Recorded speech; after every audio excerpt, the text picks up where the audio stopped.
Factor और multiples को सीखने के बाद अब हम जानते हैं कि एलसीएम का क्या अर्थ है। एलसीएम यानी कि least common multiple. LCM of two और more given number is the least number which is exactly divisible by each of the numbers. यानी कि दो या दो से अधिक अगर हमें कोई नंबर दिए हुए हैं तो उसका एलसीएम होगा सबसे लीस्ट नंबर जो दिए हुए नंबर से पूरी तरह से डिविजिबल हो। तो यहाँ पर एक एग्जांपल दिया हुआ है, एलसीएम ऑफ 4 and 5 इज 20, कि 4 और 5 का जो एलसीएम है वह 20 है, क्योंकि 20 सबसे कम संख्या है, यहाँ पे सबसे लीस्ट नंबर है जो 4 and 5 से डिविजिबल है। 20 से कम कोई भी नंबर नहीं है यहाँ पर जो 4 and 5 दोनों नंबर से डिविजिबल हो।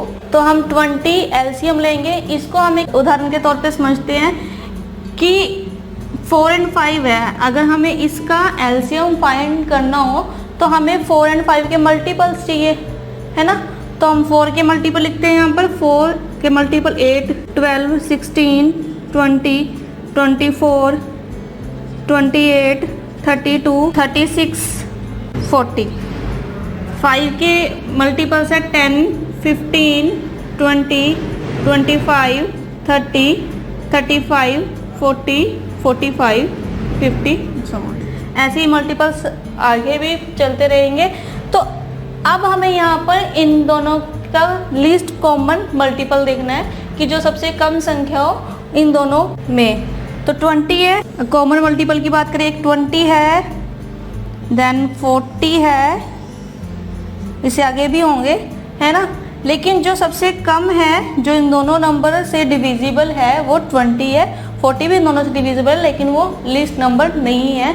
दैट्स वाई यहाँ पर जो 20 है वो 4 and 5 का एलसीएम है। लेकिन एलसीएम को फाइंड आउट करने का ये स्टैंडर्ड प्रोसीजर नहीं है। मान लो अगर हमारे पास यहाँ पर कोई नंबर ऐसे है जो बड़े दिए हुए हैं, अगर हमें उनके मल्टीपल्स फाइंड आउट करने हो तो हमारे लिए मुश्किल हो जाएगा कि हम उनके मल्टीपल्स कैसे फाइंड आउट करेंगे। ठीक है, तो हम इसके लिए एक स्मार्ट वे और इजी वे यूज़ कर सकते हैं जो आप स्कूल टाइम में भी करते होंगे। हम क्या करेंगे, मैं सेम एग्जांपल ले रही हूँ यहाँ पे। 4 and 5 को एक स्ट्रेट लाइन में लिख देते हैं, 4 and 5। फिर हम इसके प्राइम फैक्टर देखते हैं। प्राइम नंबर्स आप लोगों को पता है, हम पहले भी डिस्कस कर चुके हैं। प्राइम फैक्टर जो नेचर में प्राइम होते हैं और हमें पता है कि प्राइम नंबर कौन कौन से 2, 3, 5, 7, 11 एंड सो ऑन। तो इन नंबर को हम प्राइम नंबर कंसीडर करते हैं। आइए देखते हैं कि प्राइम नंबर से हम कैसे इसका एलसीएम फाइंड आउट करेंगे। अब सबसे पहले 2, हम मोस्टली उन नंबर्स को यहाँ पर कंसीडर करते हैं जिनके मोस्ट ऑफ द मल्टीपल्स हो यहाँ पर, है ना। अब 4 2 का मल्टीपल है तो ये डिवाइड होगा 2 से, और 5 2 का मल्टीपल नहीं है तो 5 हम एज इट इज लिख देंगे। अगेन यहाँ पर 2 ही 2 का मल्टीपल है क्योंकि, तो 1 और ये 5, फिर से हम 5 लेंगे तो ये 1 है। हमारा क्वेश्चन यहाँ पर एक तो 1 आ ही गया और दूसरा 5 है, तो 5 को 5 से डिवाइड करेंगे तो हमारे पास 1 आएगा। यानी कि हम इस प्रोसीजर को तब तक कंटिन्यू करेंगे जब तक हमारा क्वेश्चन यहाँ पर 1 नहीं आ जाता। ठीक है, जब हमारे पास यहाँ 1 आ जाएगा तो हम इस प्रोसेस को वहीं पर स्टॉप कर देंगे। अब जो हमारे पास यहाँ पे प्राइम फैक्टर आए हैं, हम इनका प्रोडक्ट करेंगे। जो इनका प्रोडक्ट आएगा वो ही इसका एलसीएम होगा। यानी कि 2 × 2 × 5, 4 5 20। तो इस तरह से हम दिए हुए जो भी हमें नंबर दिए हम उसका एलसीएम फाइंड आउट कर सकते हैं। क्या करना है, सबसे पहले जो भी हमें नंबर दिए हुए हैं 2 3 नंबर्स हमें जो भी दिए हुए जिनका हमें एलसीएम फाइंड आउट करना है उसे हम एक स्ट्रेट लाइन में लिख लेंगे। देन हम लेफ्ट साइड पे प्राइम फैक्टर्स को लिखते हैं जो कि उन नंबर्स को डिवाइड कर सके। ठीक है, और फिर हम उन नंबर का प्रोडक्ट करेंगे और जो भी प्रोडक्ट करके हमारे पास फाइनल आंसर आएगा वो एलसीएम होगा। इसको हम एक और एग्जांपल से समझ लेते हैं। फॉर एग्जांपल हमारे पास हमें एलसीएम फाइंड आउट करना है। एलसीएम ऑफ 14, 42, 75 और 80। इन नंबर्स को भी हम एक स्ट्रेट लाइन में लिखते हैं, लेकिन यहाँ पर ऑब्जर्व करने वाली बात ये है कि अगर यहाँ पे कोई नंबर दिया हुआ है जिसका कोई दूसरा नंबर मल्टीपल हो तो हम उसे इन नंबर्स में से लेफ्ट आउट कर देते हैं। ठीक है। जो यहाँ पर 42 है वो 14 का मल्टीपल है, तो हम यहाँ पे 14 को लेफ्ट आउट करेंगे, ठीक है। यानी कि हमें यहाँ पे 14 के बारे में सोचने की ज़रूरत नहीं है।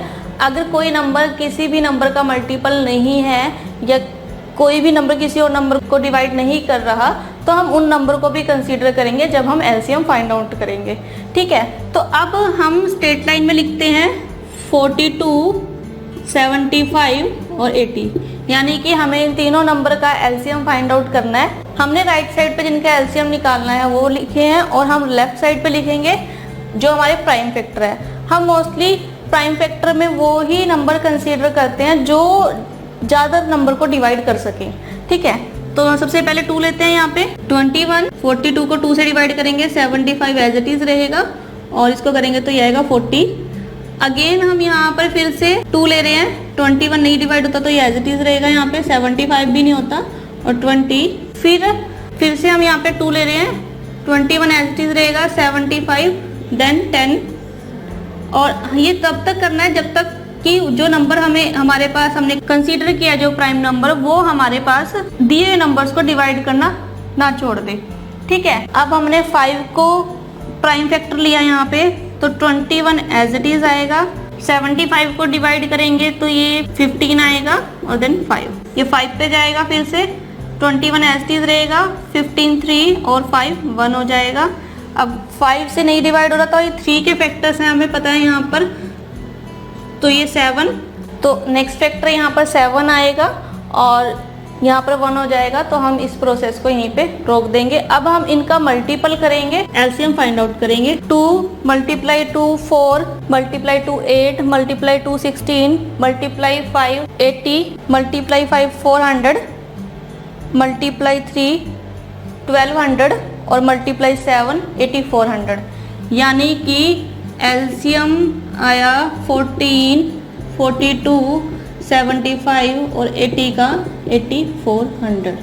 तो ये लिस्ट कॉमन मल्टीपल है 14, 42, 75 और 80 का, जो इन सभी नंबर से डिविजिबल है। सबसे कम नंबर है ये हमारे पास 8400। तो आप इस तरह से दिए हुए नंबर का एलसीएम फाइंड आउट कर सकते हैं। हम एक बार फिर से देख लेते हैं इसको कि हमने सबसे पहले जो नंबर दिए हैं उनको एक स्ट्रेट लाइन में लिखना है, ठीक है। फिर अगर तो हमारे पास कोई नंबर ऐसा है जो किसी दूसरे नंबर का फैक्टर है, या कोई नंबर ऐसा है जो पहले नंबर का मल्टीपल है, तो हम उस नंबर को लेफ्ट आउट कर देंगे, ठीक है। राइट साइड पे हमने नंबर्स लिखे और लेफ्ट साइड पे हमने प्राइम फैक्टर लिखने हैं जो कि उन नंबर्स को डिवाइड करते हैं।